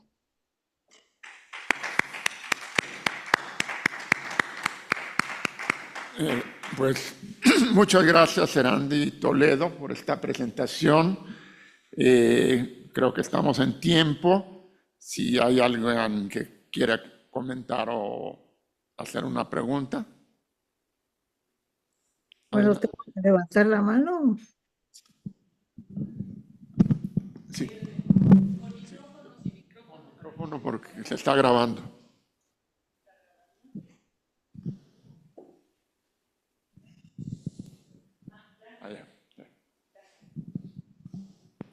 Sí, bueno, buenas tardes. A mí me ha despertado mucha inspiración, o mejor dicho, inspiraciones, las presentaciones de hoy e inquietudes. Entonces, primeramente quisiera referirme a la exposición de la temática abundante que abordó Isabel Lagarriga. Y yo no sé si me estás escuchando, ¿sí? Sí. Ah, qué bueno, qué bueno. Entonces, respecto a lo tuyo, tengo varios comentarios. Me parece una temática, y digo temática y no tema, porque abarca mucho, ¿sí? Y que me parece interesantísima. Sin embargo, creo que no todos esos movimientos y expresiones que tú mencionaste, la angelología, por llamarlo así, o las prácticas vitales de ángeles, la yoga, las nuevas expresiones de mexicanidad de lo que también se habló, etcétera, etcétera, etcétera, pueden ponerse en el mismo saco, ¿sí? Y ahorita voy a tratar de decir por qué. Bueno, en primer lugar, creo que estos movimientos quizá provengan desde los años 50, con el movimiento beat, después con el movimiento hippie. Esto tiene que ver, creo yo, también con la posmodernidad, con un sentimiento nihilista, con la pérdida de sentido, con la ruptura de las utopías, cuando cae la gran utopía del comunismo, en fin, o sea, todas las crisis que se van dando, especialmente hacia mediados del siglo XX para acá. Y creo que esto provocó pues ante esa pérdida de sentido, incertidumbre ante las crisis económicas, sociales, en fin, políticas, pues eso, una nueva búsqueda de sentido, de salud, de serenidad, mediante las adaptaciones o adopciones de culturas ajenas o de culturas propias, ¿sí? En donde podemos ver continuidades o recuperaciones o conjunciones o, repito, adaptaciones, en fin, de diferentes tradiciones, tanto de nuestra nación como de otras culturas y civilizaciones, ¿no? Como de la India, que veo ahí en tu casa que tienes ese lienzo, ¿no? De la India y esa escultura. Por cierto, qué preciosa se ve tu Es casa. francesa. ¿Es francesa? Eso que Sí. está ahí atrás, pues pareciera que fuera de la India, ya nos La dirá. dama del unicornio. Ah, mira, ok. Bueno, ahora bien, creo que esto da para mucha investigación. Lo que tú estás presentando es un panorama así como misceláneo de todas estas expresiones, ¿no? Que se dan, me encantó que mencionaste en varios momentos, insististe en que esto se da también entre intelectuales, especialmente entre mujeres, ¿no? No excluye a los hombres, tú hablaste del caso de algunas mujeres en Jalapa, pero creo yo, por lo que he visto y he experimentado incluso, se da más entre mujeres, ¿sí? Y bueno, no se diga entre intelectuales, me llama muchísimo la atención el fenómeno de que las mujeres que consideramos, muy entre comillas, que somos intelectuales porque nos dedicamos a generar alguna interpretación de materiales con enfoque científico o más o menos científico, ¿sí? Tengamos por un lado ese pensamiento racional, no solo las mujeres, creo que en general la especie humana, ¿no? Ahí está en nuestro cerebro esa información ancestral atávica, en donde hay una parte del pensamiento religioso, incluso un área del cerebro que se considera, en donde se considera que residen el sentimiento y el pensamiento religioso, la inclinación a la fe, a creer en elementos sobrenaturales. Y paralelamente nuestro cerebro también tiene un pensamiento racional, ¿no? De tratar de explicar todo lo que ocurre de manera racional, con evidencias, en fin. Entonces nos movemos, muchos de los humanos, en ambos sentidos, ¿no?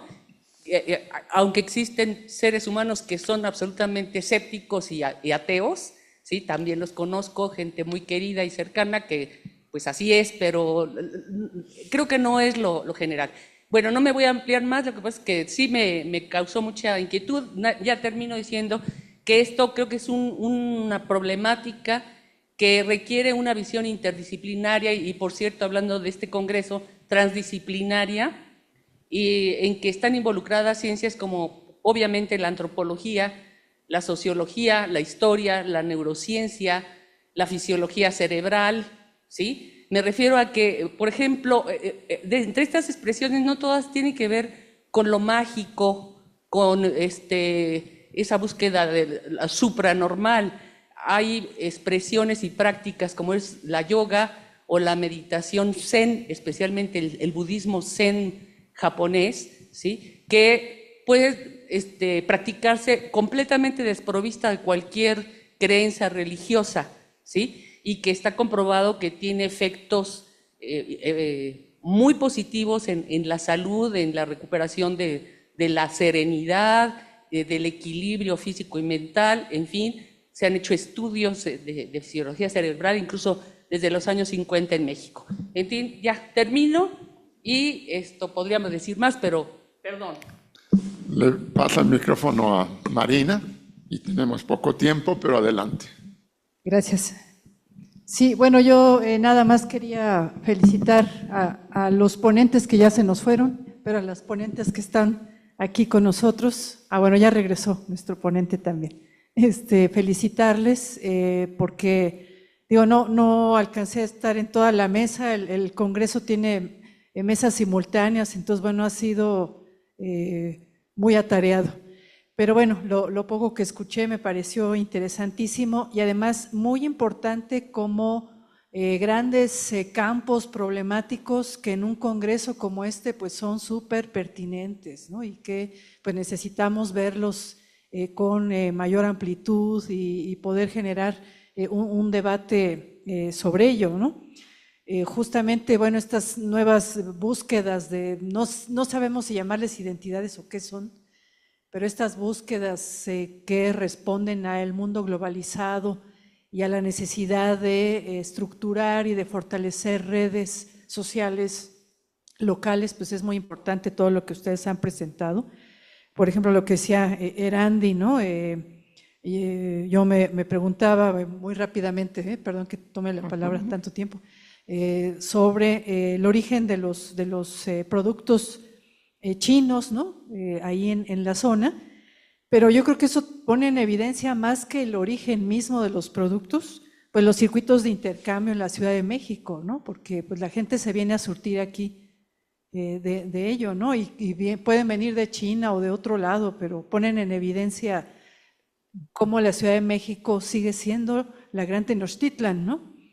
Y justamente aquí pensando en la ponencia de Saúl, de Alonso, que me pareció interesantísimo el papel del Museo Nacional de Antropología como un espacio de alguna manera también in localis, ¿no? O sea, es un espacio físico, pero al mismo tiempo es un espacio de otra cosa, es un espacio ritual que mueve otros flujos energéticos y que permite constituir estas redes de socialización, ¿no? Bueno, en fin, yo nada más quería darles las gracias a nombre del Congreso, que ha sido muy, muy interesante sus investigaciones. Gracias, Hilda. Gracias, Marina. Si quieren comentar brevemente lo que Hilda le dijo a Isabel y los otros ponentes.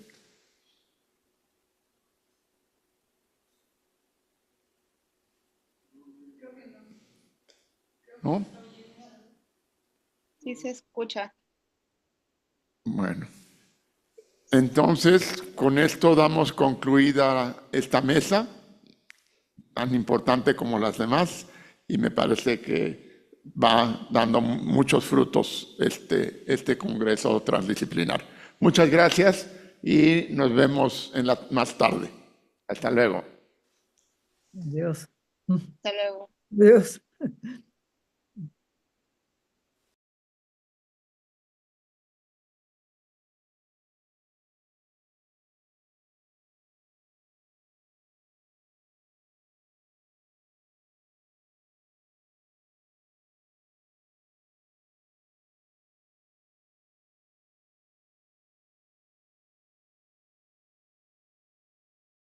Instituto Nacional de Antropología e Historia. Secretaría de Cultura.